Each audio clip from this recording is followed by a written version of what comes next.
But other people give away information without even knowing they're doing it. Like, what does it tell us about Julia Gillard that one of the people she's following is Pekka Products, which is, wait for it, a Hens Night supply company? Ooh. Got anything you want to tell us, Julia? And then it gets even better though, Chaz. Gillard's also following Bring UFC to Oz. Now, UFC. Apparently they're these people. That's very Gillard. I think that's actually took down Rudd, actually. Then my favourite one of all, and this is absolutely true, Gillard is following Emperor Minge. I wish David Spears had raised that in the debate. But at the end of the day, Twitter is mostly about breaking news, isn't it? It is, yeah. And no one... Being first with the news. And no one is more up to speed with the news than #1 newsbreaker, Greens Senator Christine Milne. Oh, yeah. Whenever big news breaks, you can count on Milne for an instant tweet that sums up the gravity of the moment. For instance, on the day of that dramatic Labor leadership spill, Christine Milne leapt onto Twitter to write, "Just planted the beginnings of a chamomile lawn. It's in my gardening blog." Yeah, forget Glenn Milne, because just 2 hours after the ABC announced an election was about to be called, only Christine Milne wrote, "Beautiful orchids and maidenhair ferns at the Tasmanian Botanical Gardens." And finally, if that's not good enough, on the day Labor struck their breakthrough deal over the mining tax, newshound Milne summarised the political implications perfectly. "My soon-to-be-built water feature is taking shape." That's cynical. No, don't laugh. That's cynical, Chad. That was a big story. Everyone was covering that. Didn't you see the 7:30 report that night? Welcome to the program, and barely 1 week into her Prime Ministership, Julia Gillard has struck a breakthrough deal over the government's controversial mining tax. More on that later, but first, today's top story. Greens Senator Christine Milne's soon-to-be-built water feature is believed to be finally taking shape. Big news! I stand corrected. Get some news values. OK, I'm wrong. Christine Milne's garden is obviously very big news. But I did notice, when she was on Q&A on Monday, the audience were very quiet about her garden. Garden-free zone. I didn't hear anything. Not a single question. What is wrong with them? Because a lot of political junkies out there are demanding answers. Senator Milne. You swore recently that you've just planted the beginnings of a chamomile lawn. How is that lawn proceeding, and what sort of timeline can you actually expect the lawn to be finished by? Look, it's fantastic. It's one plant. So why has it been so long since you updated your Twitter about your chamomile lawn? The Australians demand answers about your lawn. The Australians at home who are wanting to know about my chamomile lawn should go straight to my gardening blog. You're filibustering, Senator.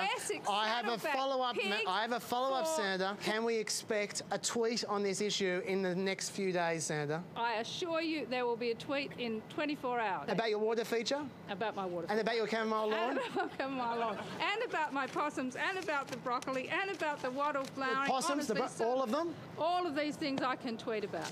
Well, Senator, on the important matter of your maidenhair ferns.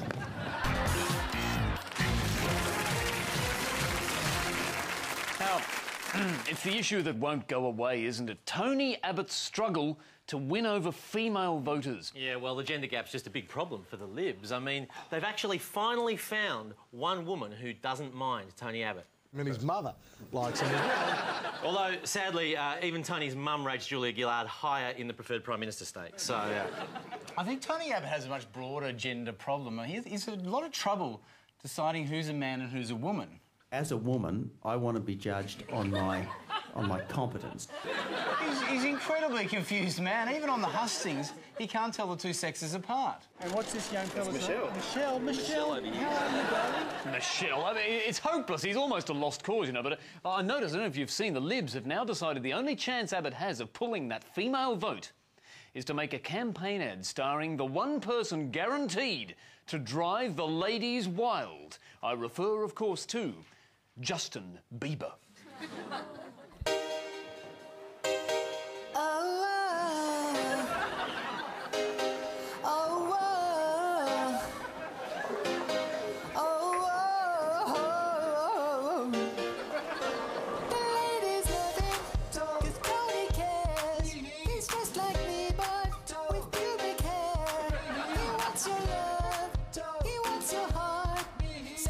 Single, he don't want your legs apart.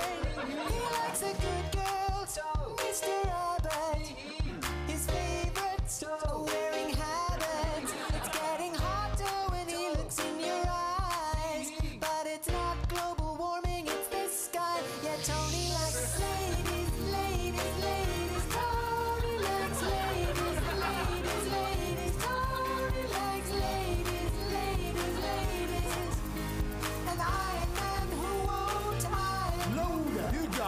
precious gift. Don't give that away. You may think you own your body, little lady, but you gotta get permission from a priest on your wedding day. So here with this election, then you must throw away your contraception. He may be liberal, that's just his flavor, but he wants every Aussie girl to be in labour, 'cause Tony likes babies, babies, babies. Tony likes ladies, ladies, ladies. He's got one who's crazy, crazy, crazy. Yeah, Tony loves all ladies except for this one.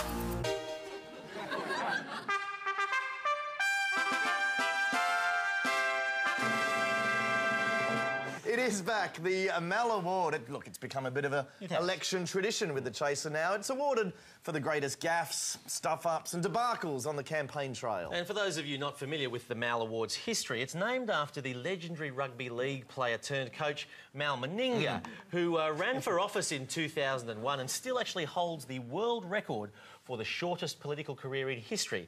Oh, yeah. Let's relive all glorious 28 seconds of it at once again. Why are you standing?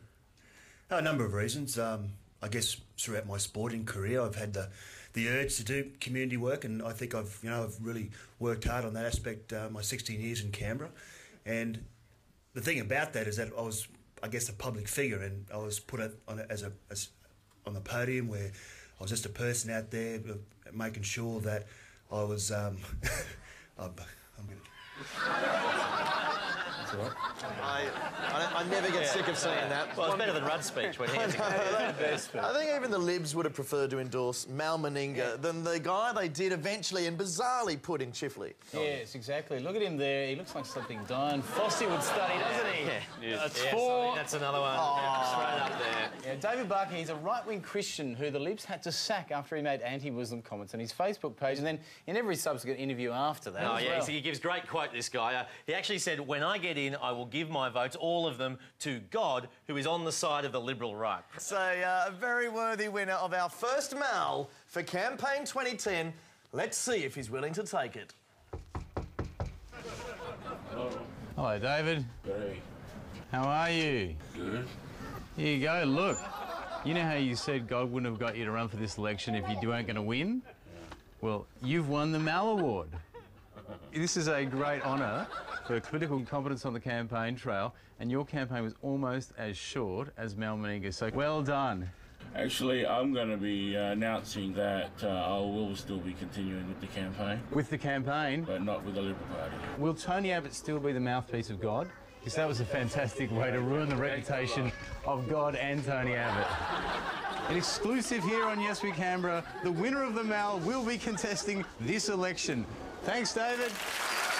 I'm very glad to see the Mal back, and good work on that, Mal, Rui. I reckon that'll shit Tony Jones. You got a scoop there. Scoop, exactly. Sorry, Rob, guys. Apparently, there's less than a minute to go before the main event, late line. So lots of Angie, guys, and we welcome back to the desk the host of the show, Tony Jones. Come on in, Tony. Grab a seat. All the hair looks good.